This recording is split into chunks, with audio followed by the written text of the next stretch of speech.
Muita gente acha que rodar um scanner de vulnerabilidade é fazer pentest, e hoje eu vou mostrar na prática que isso não é verdade. Eu vou rodar um scanner que vai dizer que o ambiente está praticamente ok, seguro, e mesmo assim eu vou conseguir explorar vulnerabilidades reais e conseguir acesso remoto ao meu alvo. Mas antes de começar, um aviso importante.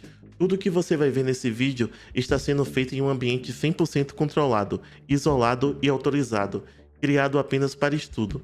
O objetivo do vídeo é simples: comparar automação com uma análise humana, no mesmo ambiente e nos mesmos alvos. Sobre o ambiente do nosso laboratório, aqui nós temos um Firewall, um IP Firewall vulnerável, versão 2.19 com Core Update 109. E vamos ter como atacante um Kali Linux e um Nessus, em uma rede interna totalmente isolada. Isso garante que a nossa comparação seja justa. Vamos começar da maneira que muitas empresas fazem, que é rodar um scanner de vulnerabilidade. O scanner de vulnerabilidade ele vai identificar portas abertas, serviços e suas versões, para assim estar buscando naquele ambiente por vulnerabilidades conhecidas. Nesse caso, nós vamos escolher o Nessus para estar utilizando como scanner, e o nosso alvo é um IP que o cliente passou, nos informando que se trata de um Firewall, no caso IP Firewall, né, como vocês já sabem. Aqui nós vamos estar criando nosso scanner e vamos escolher um scan avançado. Podemos colocar o IP do alvo aqui, e aqui a gente coloca um título para estar identificando o nosso alvo, né? E agora vamos configurar aqui como vai funcionar esse scanner. Vamos colocar para ele também tentar pingar em UDP, né, para estar identificando os serviços UDP. Vamos colocar Fast Network Discovery também. Os tipos de port scan a gente coloca aqui para ele verificar também, né, portas TCPs aberta. Vamos manter o método SYN, que é o mais interessante para esse caso. Vamos colocar para ele identificar também todas as portas TCPs e UDPs, que é interessante para a gente. E agora a gente vai colocar aqui também para ele estar realizando testes de força bruta, caso ele encontre, né, algum banco, alguma coisa do tipo, para ele estar brutando. Aqui a gente vai habilitar também o scanner web, porque muitos firewalls ele tem uma aplicação web para você gerenciar ele com mais facilidade. Aí caso esse daqui tenha, ele já testa também. A gente pode colocar aqui para ele seguir dinamicamente as páginas, pode ser interessante também, né? E é isso, nosso scanner está configurado. Aqui a gente pode salvar ele e vamos executar. Bem, ele começou a rodar aqui. Vai demorar um pouquinho, né? Porque ele vai testar muita coisa, vai verificar todas as portas TCPs e UDPs, como vocês viram. E após ele trouxer os resultados aqui, eu mostro para vocês, tá bom? Ele terminou aqui de realizar o scanner, levou apenas 15 minutos, foi bem rápido por se tratar apenas de um host. Ele começou 1:34 e terminou 1:49. É sempre bom vocês estarem conferindo o tempo, né? Vamos abrir aqui o host e abrindo ele, a gente pode estar visualizando as vulnerabilidades que ele identificou.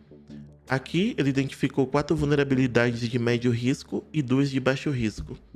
Abrindo aqui essas vulnerabilidades, a gente pode conferir algumas informações, como o título, uma breve descrição do que se trata, uma recomendação de remediação do que você pode estar fazendo para remediar a vulnerabilidade. Temos também aqui algumas recomendações para você estar se aprofundando nessa vulnerabilidade. E temos também a classificação da criticidade, que ele colocou como médio, e traz também todo o detalhe do código CVSS, para você estar entendendo como foi que ele chegou nessa criticidade. E aqui temos o ponto mais importante do scanner. Ele trouxe uma prova de conceito, que não é exatamente uma prova de conceito, porque ele aponta o que pode estar vulnerável, mas ele não valida o impacto real do ambiente. Ele não consegue entender a lógica do sistema, ele não consegue correlacionar falhas e, o mais importante, ele não consegue pensar como um atacante. Um pentest, vendo essa informação aqui, ele já poderia estar buscando outros meios e formas de pensar para conseguir elevar um impacto nesse ambiente. Como essa versão aqui é free, eu não consegui exportar o relatório para estar mostrando para vocês, mas eu peguei aqui alguns exemplos na internet que vocês podem estar vendo que muitas empresas entregam para os clientes, falando que eles fizeram o pentest e entregam esses relatórios aqui. E isso é muito errado, porque são contextos totalmente diferentes que trazem resultados totalmente diferentes também. Muitos podem afirmar aí no vídeo que esse resultado foi por se tratar de uma versão free do Nessus, mas isso não é verdade. A versão paga teria o mesmo resultado. Tanto que testamos outros scanners de vulnerabilidade semelhante ao Nessus e obtivemos resultados semelhantes. Só que infelizmente nós perdemos esses resultados e não vamos poder estar usando no vídeo. Se a gente tivesse que refazer tudo, levaria muito mais tempo. Agora eu vou fazer o que o scanner não faz, que é pensar como atacante. Vamos iniciar o pentest. Iniciando o nosso pentest, a única informação que nós temos é o IP do alvo, o mesmo IP que a gente colocou no scanner de vulnerabilidade. Então vamos estar seguindo com o pentest Black Box nesse contexto. Então qual é a primeira coisa que eu devo fazer? Então a gente vai começar a validar manualmente o que faz sentido a gente explorar ou não. Para isso, nós precisamos levantar informações sobre o ambiente. Podemos começar fazendo um scan de portas aqui. O ideal seria você varrer todas as portas para você garantir que não vai deixar passar nenhum serviço. Só que nesse caso a gente não precisa fazer isso. Vamos rodar apenas um scan de porta nas top portas. E aqui nós identificamos algumas portas, que foi a 53, a 81 e a 44. Já é legal, informações que a gente poderia ir anotando, né? Você poderia abrir aqui um novo bloco de notas e ir colocando essas informações lá. Só que antes de colocar essas informações, vamos levantar mais informações sobre essas portas, né? A gente encontrou 53, 81 e 444, certo? Vamos colocar aqui para pegar o banner, né? E beleza. Bora ver o que o Nmap traz pra gente. Como vocês podem ver, esse processo daqui, o pentest, ele vai ser mais demorado do que um scanner de vulnerabilidade. Mas ele vai ser muito mais profundo, né? Porque vamos usar metodologia, né? Nós vamos pensar como um atacante. Aí ele trouxe aqui que se trata de Apache, né? Temos dois Apache. Aqui um HTTP rodando na 81 e na 444 um HTTP com SSL. A gente pode pegar essas informações aqui e ir anotando, né? Vamos anotar aqui. Diminuir um pouco, tá muito grande. Aqui tá bom, né? Legal, né? Muito legal. Vamos agora verificar o que tá rodando nessas portas web aqui. Interessante, né? Podemos abrir no nosso navegador, mas é sempre legal você ter um proxy por trás para você poder estar entendendo o que está acontecendo, né? Poder analisar. Nesse caso, vamos usar o Burp, versão free mesmo. Espera ele abrir aqui.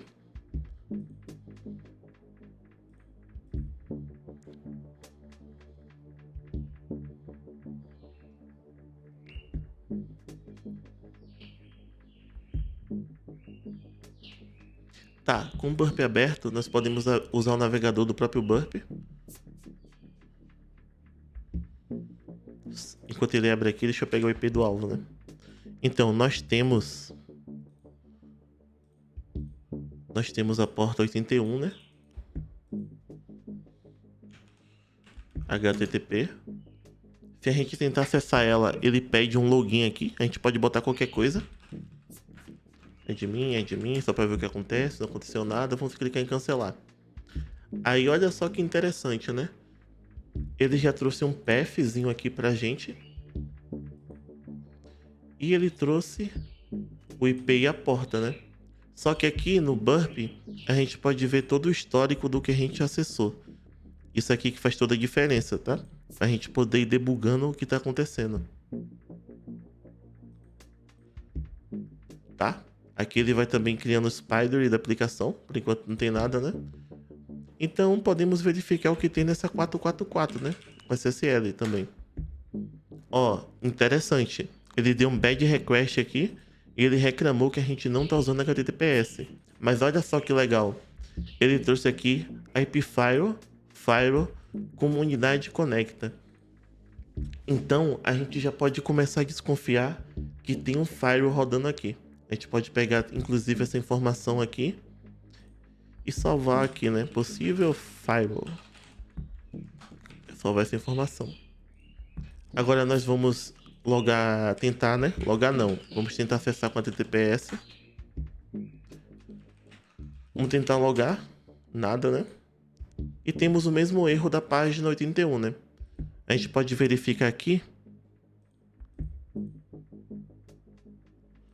se tem alguma coisa interessante pra gente ver.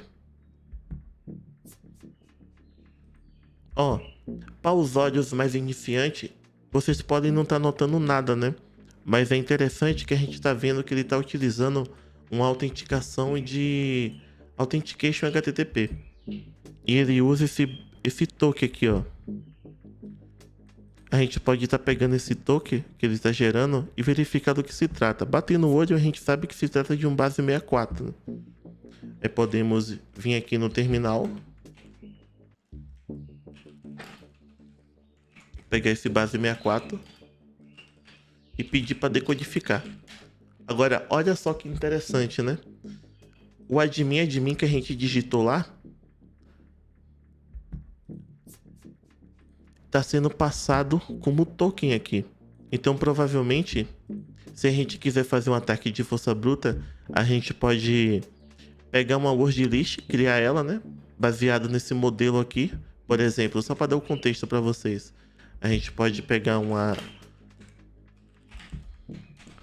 senha mais ou menos assim e gerar um base 64. Aí é só a gente passar ali no intruder do Burp, para quem sabe como funciona, né? Você pode pegar aqui, por exemplo, repetir essa requisição, pegar aqui esse base 64, aí vamos testar com o que estava antes, né? Não acontece nada, ele deu não autorizado. Se a gente passar esse outro token aqui, ele também dá como não autorizado. Só que a gente entendeu como funciona a lógica, né? De login aqui. A gente pode estar fazendo ataque de força bruta. Mas beleza, vamos pesquisar mais sobre esse ambiente, né? Vamos pesquisar um pouco mais sobre ele. Vamos usar nosso navegador aqui mesmo para pesquisar sobre esse IP File aí, né?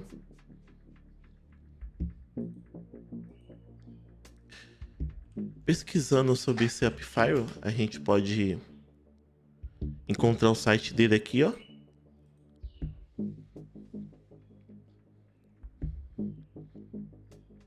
E se você dedicar um tempo de leitura no site desse file, você vai ver que se trata de uma solução open source que tem documentação para você entender como é que ele funciona direitinho. Você pode estar estudando sobre ele. Você pode inclusive baixar ele no seu ambiente controlado aí para fazer testes, né? Tentar encontrar alguma vulnerabilidade. Só que o mais legal, como ele é open source, ele tem no GitHub, né?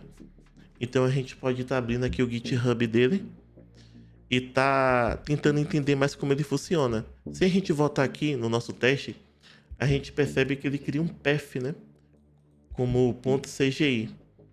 Navegando pelo GitHub, você vai perceber em algum momento que você vai entrar aqui onde estão os arquivos desse file. E isso aqui é muito interessante pra gente, porque a gente pode usar essas informações para estar enumerando esse file, né? Tentar descobrir alguma coisa. Inclusive, se a gente voltar aqui e a gente procurar por esse index.cgi aqui, possivelmente a gente vai encontrar. Dando Ctrl F aqui e pesquisando por index, nós encontramos ele aqui, ó. Podemos abrir, inclusive, né? Para ver como é o código e tal, entender a lógica. Então, o que é legal a gente fazer aqui? A gente pode estar cronando, né, esse repositório, pegando esses nomes aqui e tentar fazer uma enumeração para ver se a gente encontra alguma coisa interessante. Então, bora fazer isso. Bora pegar aqui, bora clonar esse repositório, tá? Eu vou clonar sem ser como root, porque senão fica com permissões específicas, né? De administrador, e a gente não quer isso.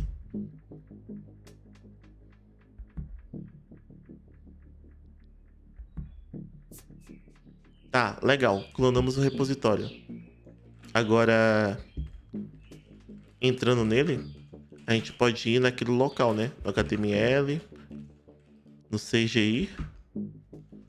E aqui, nós temos o nome de todos os arquivos que normalmente tem nesse file. O que a gente pode fazer? A gente pode pegar essa saída do ls e criar uma word list lá na nossa área de trabalho, né? A gente pega aqui e coloca como... Deixa eu pensar. Vamos colocar como files, né? .txt. Beleza. Agora vamos voltar lá. Esse tipo de pensamento aqui que vocês estão vendo, só dá para fazer manualmente. Não tem como o scanner de vulnerabilidade fazer isso. Aí, pronto. Temos todos os arquivos do file disponível aqui pra gente. Aí, o que é legal a gente fazer agora, né? Você pode fazer isso com Burp, se você quiser. Mas eu prefiro utilizar outras ferramentas para estar fazendo isso. Você pode criar um script também. Eu gosto de utilizar essa de search aqui. São as que eu mais uso. Eu uso o de search e o GoBuster. Você vê aí qual você quer usar, né?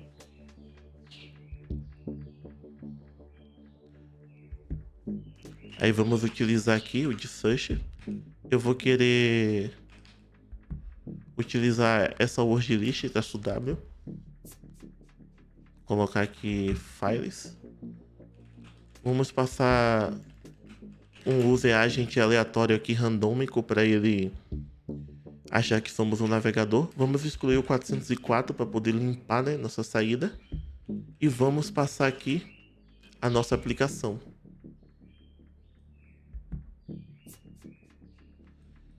Aí o mais importante aqui, nós temos que montar exatamente como está aqui, para a gente conseguir ter os resultados. Não podemos esquecer de passar a porta, o HTTPS e o /CGI bin, né? Vamos passar aqui.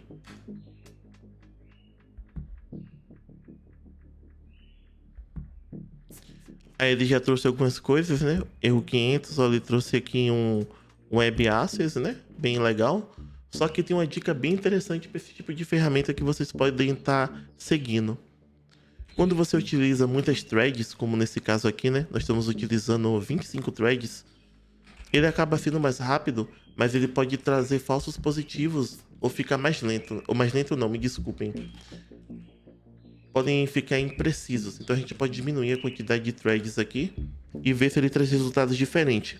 É como você pode ver, nesse caso ele trouxe um resultado diferente aqui, né? Podemos estar conferindo aqui esse web access aqui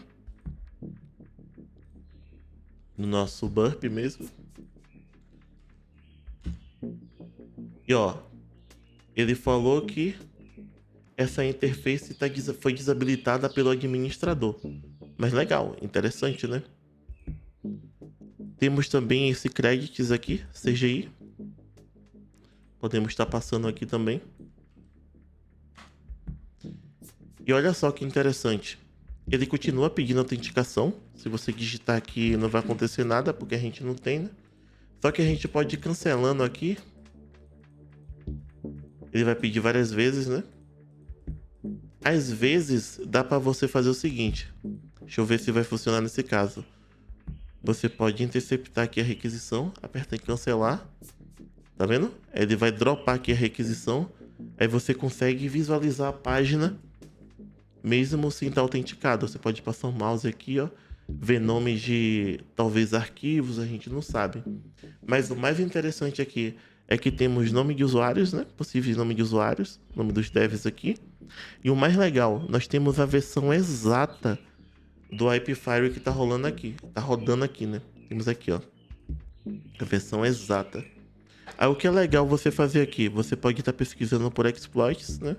No Google mesmo, você pode vir aqui, exploit DB, né? DB, e passar ele, para ver se você encontra alguma coisa. Você vai ver, né, que tem vários exploits para essa versão aí. Você pode passar exato também, para ver se você consegue alguma coisa específica, né? O core update aqui, você pode passar assim, ó, certinho. Podemos abrir aqui para ver o que é que ele traz, né? Tá vendo? O pentest é pesquisa, véio. É metodologia. Você tem que pensar com base nas informações que você vai coletando e você vai decidindo, né, o que você pode atacar ou não, com base no que você descobre. Nós podemos usar essa informação aqui para utilizar no nosso framework de exploit, né? Que é o Metasploit. Podemos pegar aqui o nosso Metasploit, né? Legal. A gente pode pesquisar por IP Firewall aqui. Aí olha só que legal. Temos algumas alternativas aqui de exploits, né? Temos umas 4 alternativas. E a gente pode ir fuçando eles. Isso aqui já mostra a versão ó, que ele ataca. A gente pode ir fuçando eles. Aí vamos aqui escolher o número 2. Você pode dar um use 2 aqui. Ou digitar o nome completo. Você decide aí como você quer utilizar. E olha só que interessante, né? Dando show options aqui. A gente pode ver como ele funciona.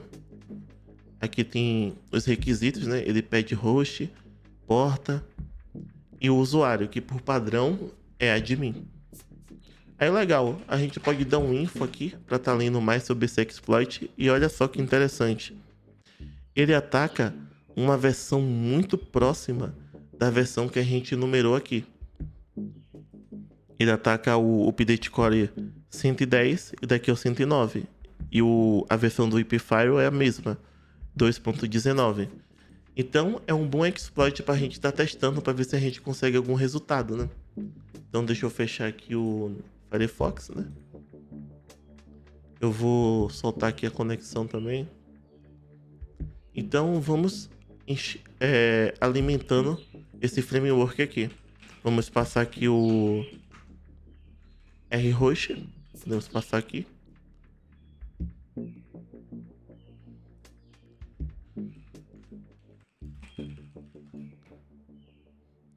O payload a gente pode setar já, não é necessário setar agora, né? Mas se você quiser, você pode setar.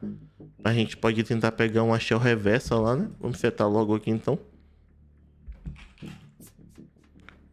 Set payload. E você pode passar o número 3, né? Aí você poderia perguntar, nossa, por que Perl, né? Por que tá em Perl? Com as informações que a gente levantou lá do GitHub, a gente sabe que esse Firewall é feito em Perl, né? Então é por isso. Aí podemos passar o IP da nossa máquina aqui. O nosso payload. Vamos pegar aqui o IP da nossa máquina.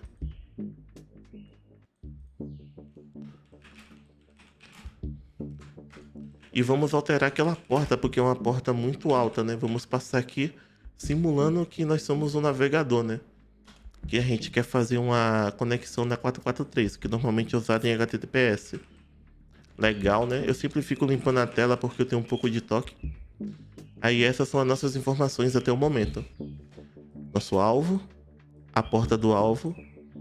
Aqui já está setado como true, né? SSL. E o usuário é de mim. A gente pode dar um exploit e ver o que acontece. Vamos dar um exploit aqui. Ele vai tentar, né? Pegar shell lá para ver o que acontece. Olha, ele falou que o exploit rodou, mas ele não criou nenhuma sessão. Aí pode ser problema do nosso payload, né? A gente pode alterar o payload aqui e colocar o payload padrão para ver se muda alguma coisa. A gente pode setar o payload como 0 aqui, que o primeiro é sempre o padrão. Que no caso aqui ele vai tentar fazer uma bind shell, né? Certo. As nossas informações já estão aqui. Nós setamos aqui o payload bind e vamos executar para ver se temos um resultado diferente. Se a gente consegue abrir alguma porta lá ou não, né? Agora, olha só que interessante. Ele retornou aqui que ele não conseguiu abrir lá porque as credenciais são inválidas. E deu um código 401, o mesmo código do nosso burp. Aí, nós não temos escolha, vamos ter que tentar quebrar essa senha aqui, tá? Aí como é que você pode estar fazendo isso? Existem inúmeras formas de você estar fazendo ataque de brute force. Você pode estar fazendo pelo próprio Metasploit, tem vários modos auxiliares aí. Só que eu gosto de utilizar o Hydra. Então nós vamos utilizar o Hydra para isso, tá bom? Aí o comando que nós vamos estar utilizando vai ser o Hydra-L admin, como já tá aqui, né?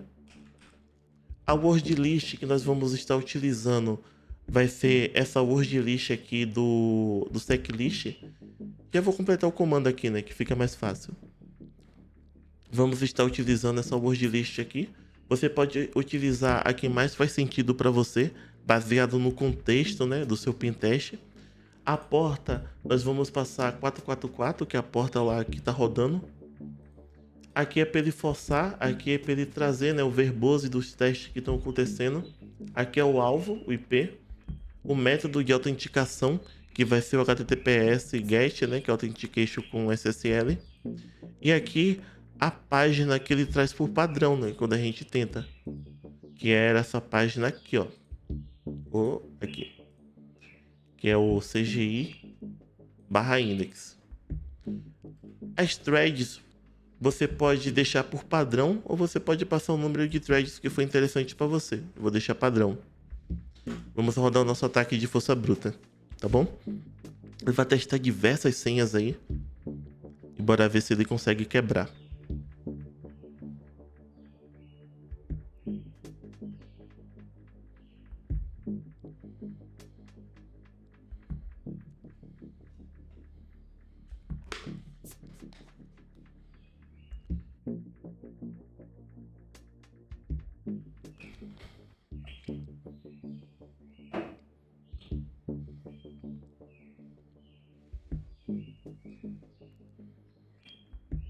Agora, olha só que legal.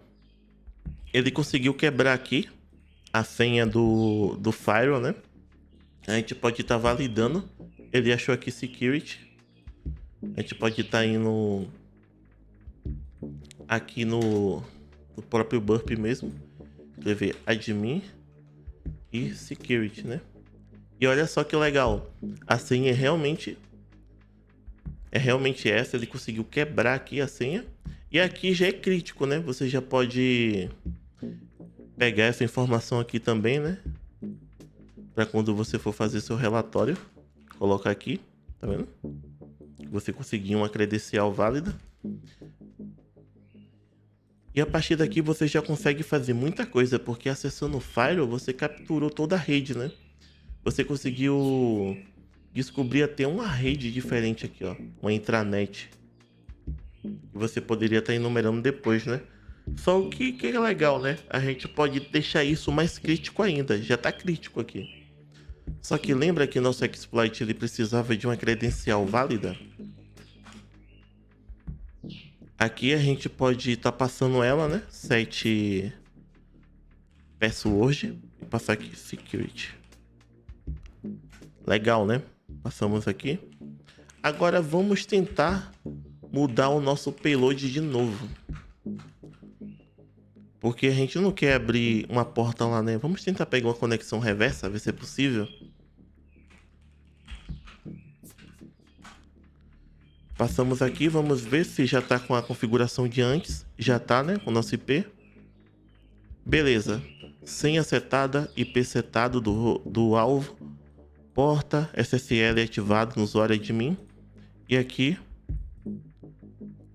o nosso IP e porta. Vamos esperar para ver se agora vai. E olha só que legal. Ele abriu aqui uma seção. Então, se eu digitar um comando aqui, eu já estou dentro do sistema lá, ó. Isso aqui é extremamente crítico, porque isso aqui me dá um controle ainda maior sobre o firewall dessa rede. Eu posso dar mais alguns comandos aqui para ir levantando as informações. E a partir daqui, o que acontece? Vira recon de novo. Você vai ter que fazer recon em cima dessas informações aí que você vai descobrindo para ver se você consegue ir mais longe ainda. Uma dica legal para você que faz pentest interno aí, ó. Se tiver Python na máquina, você pode utilizar o Python, chamar ele aqui com modo de comando e você pode tentar importar essa lib aqui, ó, a PTY. Porque aí você pode conseguir melhorar sua shell. Aí utilizando a PTY, você pode chamar aqui um spawn e tentar chamar o bin bash. para você ter uma shell mais interativa. Aí fazendo isso, aí ó, sua shell já fica mais interessante. Porque se você, por exemplo, der um ls aqui, ó, a gente tá no diretório do CGI Bin, né? Então deve ter todos aqueles arquivos que a gente viu no GitHub. Aí ó, tem muita informação, né? Aí você não se perde. Você vê o Ruemai, a gente já viu que era aquele usuário nobody, né? Escrevi errado o Ruemai. Aí o usuário nobody, né? E a partir daqui é você fazer mais recon e ver até onde você vai. Se você der um ifconfig aqui, você vê que tem outra rede, né? Outra rede aqui dentro, uma intranet provavelmente, né? 102 aqui. 56, né? Você poderia estar fazendo recon nessa rede aqui e tentar fazer algum movimento lateral, escalar para outras máquinas. E é isso. Conseguimos elevar bastante a criticidade, né, nesse ambiente. E essa é a principal diferença entre um scan de vulnerabilidade e um pentest. Agora vamos estar comparando de forma direta. Se eu pudesse separar esses dois, cada um em uma frase, eu diria que o scanner ele é automação, enquanto o pentest ele é análise. O scanner ele é mais utilizado para cobrir grandes superfícies de ataque, analisar diversos devices, hosts, para estar eliminando as principais vulnerabilidades que podem estar ali. Enquanto o pentest ele é utilizado para identificar e provar o impacto real naquele ambiente. Como vocês podem ver aqui alguns critérios, como eu disse, o scanner está mais para grandes automações e já o pentest nem tanto, mas ele é muito mais profundo. Já em questão de contexto, o scanner ele não tem nenhum contexto do ambiente, enquanto o pentest ele tem total contexto, como vocês viram. A gente vai pegando as informações até que a gente possa conseguir fazer uma exploração daquele ambiente. Já o scanner ele não faz isso, né? Ele só vai trazer uma POC, entre aspas, do que pode ter naquele ambiente ou não. E o scanner ele tem muitos falsos positivos, enquanto o pentest ele não tem quase nenhum, já que tem exploração real para poder validar a vulnerabilidade. E como nós dissemos anteriormente, o impacto do pentest ele é totalmente real, ele mostra o impacto daquele ambiente até onde você consegue ir. Já o scanner ele não mostra nenhum impacto do ambiente, só mostra uma possível vulnerabilidade. Enquanto criatividade é sem limites. No pentest, você pode ser criativo para poder pensar fora da caixa, conseguir explorar uma vulnerabilidade e elevar a criticidade naquele ambiente, enquanto no scanner isso não é possível. Então, chegamos na conclusão de que scanners são importantes e fazem parte do processo de segurança, mas pentest é análise humana, exploração real e entendimento de risco, e um não substitui o outro. Eles são igualmente importantes, cada um aplicado no seu contexto. E se você acha que scanner é pentest, compartilhe esse vídeo com seu time, essa diferença pode evitar incidentes reais. E se você gostou desse vídeo, não esqueça de deixar o seu like, se inscrever no canal e comentar aqui embaixo para ajudar a engajar o vídeo. E lembre-se, scanner mede superfície e pentest mede o risco real.